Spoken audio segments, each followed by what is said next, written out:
Tidur malam yang berkualitas bukanlah kemewahan, melainkan kebutuhan mendasar, terutama bagi mereka yang telah memasuki usia 70 tahun ke atas. Namun, tahukah Anda bahwa seorang wanita berusia 74 tahun di Bandung mengalami insomnia parah selama bertahun-tahun hingga mempengaruhi kesehatannya secara keseluruhan? Dokter meresepkan berbagai obat tidur, tetapi kondisinya tidak membaik.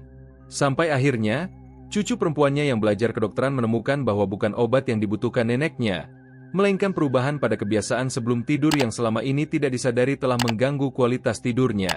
Di usia lanjut, tubuh mengalami banyak perubahan yang mempengaruhi siklus tidur. Produksi hormon melatonin menurun, sensitivitas terhadap cahaya dan suara meningkat, serta kemampuan tubuh untuk mengatur suhu pun berubah. Semua ini menjadikan tidur lansia lebih rentan terganggu. Sebelum kita mulai, tuliskan di kolom komentar, apakah Anda atau orang tua di rumah mengalami kesulitan tidur? Apa yang biasanya dilakukan untuk mengatasinya? Dalam video ini, kita akan membahas 4 kebiasaan sebelum tidur yang sebaiknya dihindari oleh para lansia di atas 70 tahun. Kebiasaan-kebiasaan ini mungkin tampak sepele, tetapi dampaknya terhadap kualitas tidur dan kesehatan secara keseluruhan sangat signifikan. Mari kita bahas satu persatu kebiasaan yang perlu dihindari tersebut. 1. Menatap layar digital sebelum tidur. Saat malam menjelang, banyak lansia yang menghabiskan waktu dengan menonton televisi, menjelajah media sosial di smartphone, atau membaca berita dari tablet. Aktivitas ini dianggap menghibur dan mengusir rasa sepi, terutama bagi mereka yang tinggal sendiri. Namun di balik kesenangan sementara itu, ternyata terdapat dampak merugikan yang bisa mengganggu tidur secara signifikan.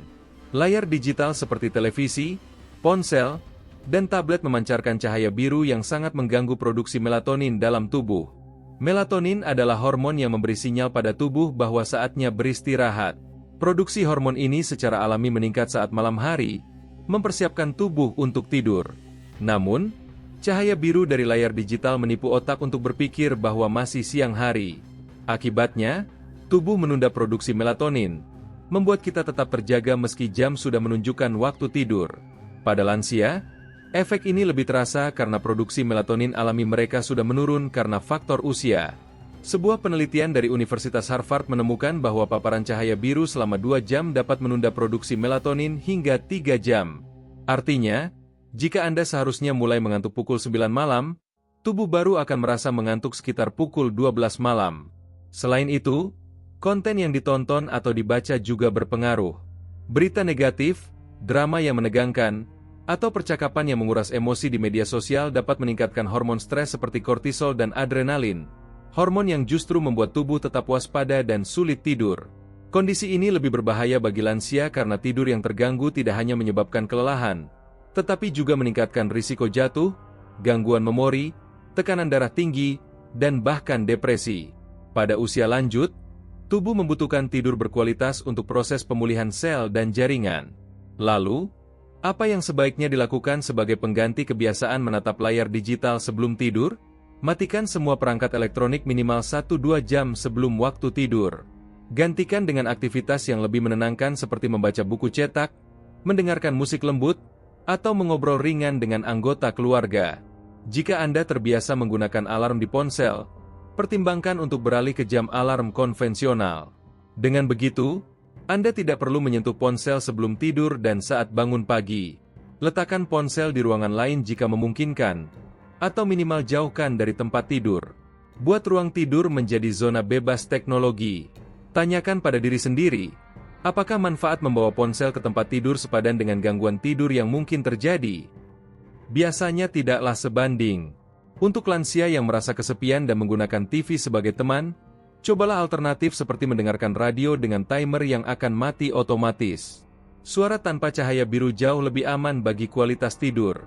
2. Konsumsi makanan berat atau kafein mendekati waktu tidur. Setelah seharian beraktivitas, banyak lansia yang tanpa sadar membawa kebiasaan masa muda, makan malam terlambat, ngemil mendekati waktu tidur, atau minum kopi teh untuk menghangatkan tubuh sebelum berbaring. Kebiasaan ini terasa menyenangkan, tetapi ternyata sangat mengganggu tidur di usia lanjut. Di atas usia 70 tahun, sistem pencernaan bekerja lebih lambat dibandingkan saat muda.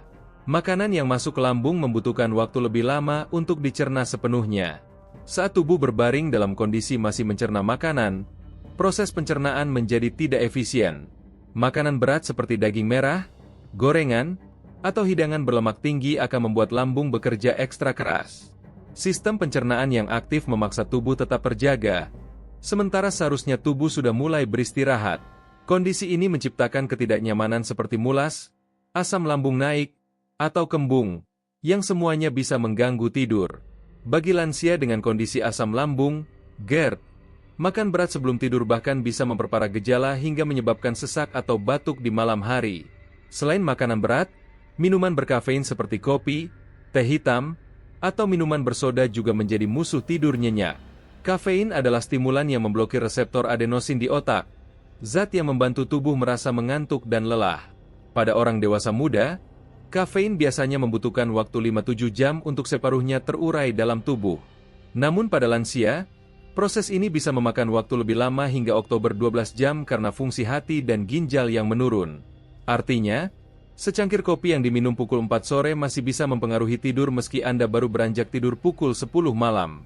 Kafein juga meningkatkan produksi urin yang bisa menyebabkan lansia harus bangun di tengah malam untuk ke kamar mandi. Namun bukan berarti lansia harus tidur dengan perut kosong. Rasa lapar juga bisa mengganggu tidur.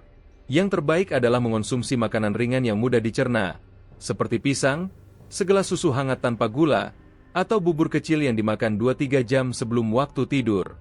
Jika merasa haus mendekati waktu tidur, pilihlah air putih biasa atau teh herbal tanpa kafein seperti teh chamomile atau lavender yang justru membantu relaksasi.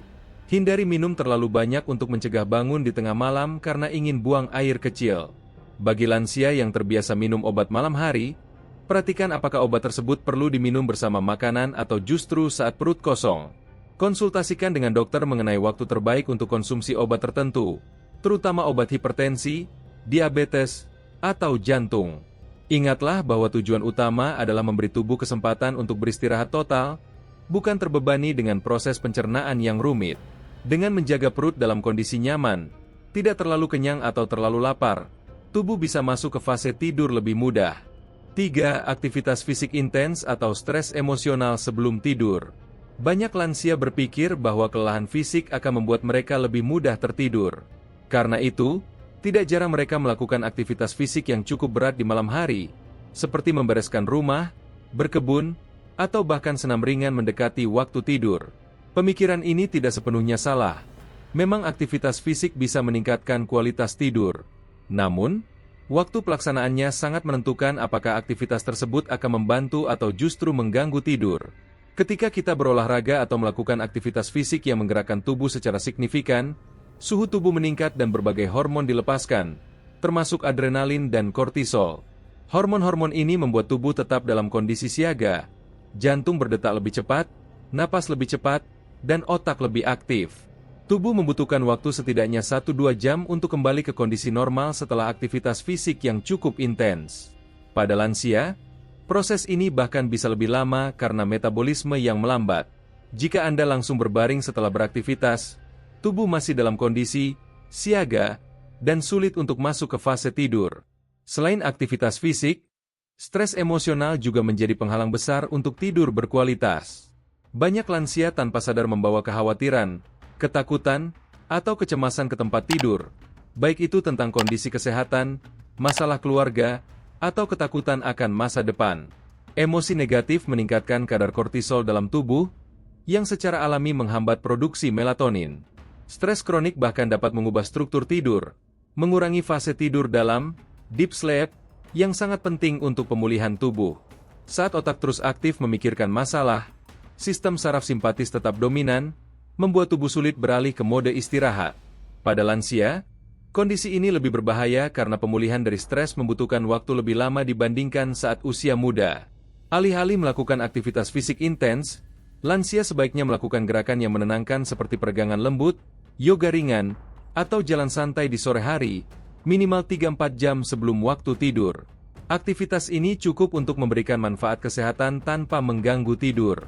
Untuk mengelola stres emosional, cobalah teknik relaksasi seperti pernapasan dalam, meditasi sederhana, atau membuat jurnal untuk menulis kekhawatiran sebelum tidur, seolah meletakkan masalah di luar pikiran untuk dihadapi esok hari. Ritual menjelang tidur yang konsisten juga sangat membantu. misalnya minum teh herbal, mandi air hangat, atau membaca buku yang menenangkan. Ritual ini memberi sinyal pada tubuh bahwa saatnya beralih dari mode aktif ke mode istirahat. Jika pikiran tidak bisa tenang karena mengkhawatirkan sesuatu yang perlu dilakukan esok hari, buatlah catatan sederhana sebelum tidur. Dengan begitu, otak tidak perlu menahan informasi tersebut dan bisa lebih rileks. Penting untuk diingat bahwa tubuh lansia membutuhkan transisi yang lebih lembut dari aktivitas ke istirahat. Beri waktu minimal 2 jam sebelum tidur sebagai periode pendinginan, di mana aktivitas mulai dikurangi dan tubuh dipersiapkan untuk istirahat malam. 4. Lingkungan tidur yang tidak kondusif dan penggunaan obat tidur tanpa pengawasan. Meskipun tampak sepele, lingkungan tempat kita tidur memiliki pengaruh besar terhadap kualitas tidur, terutama bagi lansia yang sistem sarafnya lebih sensitif terhadap gangguan. Banyak lansia tidur di lingkungan yang sebenarnya tidak ideal, terlalu terang, berisik, atau tidak nyaman dari segi suhu. Pencahayaan adalah faktor krusial dalam mengatur siklus tidur. Tubuh kita secara alami diprogram untuk bangun saat terang dan tidur saat gelap. Pada lansia, sensitivitas terhadap cahaya untuk pengaturan jam biologis ini bisa menurun hingga 70%. Banyak rumah modern memiliki berbagai sumber cahaya kecil, dari lampu indikator perangkat elektronik, cahaya dari luar jendela, hingga lampu malam yang terlalu terang. Cahaya ini, meski terlihat redup, dapat mengganggu produksi melatonin dan mengurangi kualitas tidur. Selain cahaya, suhu ruangan juga memainkan peran penting. Seiring penuaan, kemampuan tubuh untuk mengatur suhu internal menurun. Lansia lebih rentan terhadap perubahan suhu eksternal dan membutuhkan lingkungan dengan suhu yang stabil untuk tidur nyenyak. Ruangan yang terlalu panas atau terlalu dingin dapat menyebabkan lansia sering terbangun, tidur gelisah, atau sulit masuk ke fase tidur dalam. Suhu ideal untuk tidur lansia berkisar antara 20-23 derajat Celcius, sedikit lebih hangat dibandingkan untuk orang dewasa muda. Kebisingan juga menjadi masalah serius. Meski tampak tertidur, otak lansia tetap memproses suara di sekitar. Suara televisi dari ruangan lain, lalu lintas di jalan, bahkan dengkuran pasangan bisa menyebabkan gangguan tidur yang tidak disadari. Dan kebiasaan terburuk yang sering diabaikan adalah penggunaan obat tidur tanpa pengawasan medis. Banyak lansia yang frustrasi karena sulit tidur akhirnya beralih ke obat tidur, baik dengan resep maupun yang dijual bebas, dan mengonsumsinya secara rutin tanpa konsultasi. Obat tidur memang bisa membantu jangka pendek, tetapi penggunaan jangka panjang bisa menimbulkan ketergantungan dan efek samping serius. Pada lansia, risiko ini meningkat karena penurunan fungsi hati dan ginjal yang membuat obat tetap bertahan lebih lama dalam tubuh. Obat tidur juga bisa berinteraksi dengan obat lain yang dikonsumsi lansia dan meningkatkan risiko jatuh saat bangun di malam hari. Beberapa obat tidur bahkan dapat mengganggu memori dan meningkatkan risiko demensia jika digunakan dalam jangka panjang. Lalu, bagaimana menciptakan lingkungan tidur yang ideal? Pastikan kamar gelap saat tidur. Gunakan tirai tebal atau masker mata jika diperlukan. Matikan atau tutupi semua sumber cahaya kecil seperti lampu indikator perangkat elektronik. Jaga suhu ruangan tetap nyaman, tidak terlalu panas atau dingin. Gunakan pakaian tidur berlapis jika perlu, yang bisa ditambah atau dikurangi sesuai kebutuhan. Pastikan ventilasi udara baik untuk oksigen yang cukup selama tidur. Kurangi kebisingan sebisa mungkin. Jika sumber suara tidak bisa dihilangkan, pertimbangkan menggunakan penutup telinga lembut atau white noise, seperti suara kipas yang konstan untuk menutupi suara-suara mengganggu. Perhatikan juga kenyamanan tempat tidur. Kasur dan bantal yang sesuai sangat penting untuk lansia, terutama yang memiliki masalah punggung atau sendi. Kasur yang terlalu keras atau terlalu empuk bisa menyebabkan sakit punggung dan mengganggu tidur. Untuk lansia yang terbiasa menggunakan obat tidur, lakukan konsultasi dengan dokter untuk evaluasi ulang. Mungkin ada alternatif non-farmakologis yang lebih aman untuk jangka panjang, seperti terapi perilaku kognitif untuk insomnia. Bagaimana membangun kebiasaan tidur sehat untuk lansia? Setelah memahami 4 kebiasaan sebelum tidur yang sebaiknya dihindari, kini saatnya membangun rutinitas tidur yang sehat. Berikut beberapa langkah praktis yang bisa diterapkan. Pertama, tetapkan jadwal tidur yang konsisten. Tubuh manusia memiliki ritme sirkadian, jam internal yang mengatur kapan kita merasa mengantuk dan kapan terbangun. Bangun dan tidur pada waktu yang sama setiap hari, termasuk akhir pekan, membantu memperkuat ritme ini. Kedua, ciptakan ritual sebelum tidur yang menenangkan. Aktivitas yang dilakukan berulang setiap malam sebelum tidur akan menjadi sinyal bagi tubuh bahwa saatnya beristirahat. Contohnya, mandi air hangat, membaca buku, minum teh herbal, atau mendengarkan musik lembut. Ketiga, perhatikan asupan nutrisi untuk tidur yang baik. Beberapa makanan mengandung zat yang membantu tidur, seperti triptofan yang terdapat dalam pisang, susu, atau kacang almond. Konsumsi dalam porsi kecil beberapa jam sebelum tidur bisa membantu. Keempat, kelola penggunaan obat dengan tepat. Banyak obat umum untuk lansia, seperti obat tekanan darah, antihistamin, atau obat jantung, bisa mempengaruhi tidur. Diskusikan dengan dokter tentang waktu terbaik untuk minum obat agar tidak mengganggu tidur malam. Kelima, tetap aktif di siang hari. Aktivitas fisik ringan yang teratur, seperti jalan pagi atau senam lansia, telah terbukti memperbaiki kualitas tidur. Lakukan aktivitas ini di pagi atau siang hari, bukan mendekati waktu tidur. Dan yang terpenting, jangan panik jika mengalami kesulitan tidur. Kecemasan tentang tidur justru bisa memperburuk insomnia.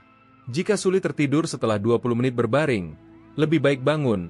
Lakukan aktivitas menenangkan seperti membaca di ruangan redup, lalu kembali ke tempat tidur saat merasa mengantuk. Tidur berkualitas bukan kemewahan, tetapi kebutuhan penting terutama di usia lanjut. Dengan menghindari keempat kebiasaan buruk sebelum tidur dan menerapkan langkah-langkah positif yang sudah dibahas, lansia bisa menikmati tidur malam yang lebih nyenyak dan bangun pagi dengan tubuh serta pikiran yang segar. Ingatlah bahwa perubahan kebiasaan membutuhkan waktu. Mulailah dengan langkah kecil, konsisten, dan beri waktu bagi tubuh untuk beradaptasi. Hasilnya mungkin tidak langsung terasa dalam semalam, tapi perbaikan kualitas tidur akan terjadi secara bertahap. Jika kesulitan tidur tetap berlanjut meski semua langkah di atas sudah diterapkan, jangan ragu untuk berkonsultasi dengan dokter. Gangguan tidur bisa menjadi gejala dari kondisi medis yang membutuhkan penanganan khusus. Jika Anda merasa informasi dalam video ini bermanfaat, jangan lupa untuk menekan tombol like dan bagikan kepada orang tua, kerabat, atau teman yang mungkin membutuhkannya. Tuliskan juga pengalaman atau pertanyaan Anda di kolom komentar. Jangan lupa subscribe ke channel Sehat dalam 2 minggu dan aktifkan notifikasi agar tidak ketinggalan video-video informatif lainnya seputar kesehatan lansia. Terima kasih telah menyimak hingga akhir. Semoga Anda dan keluarga selalu dalam keadaan sehat dan bahagia.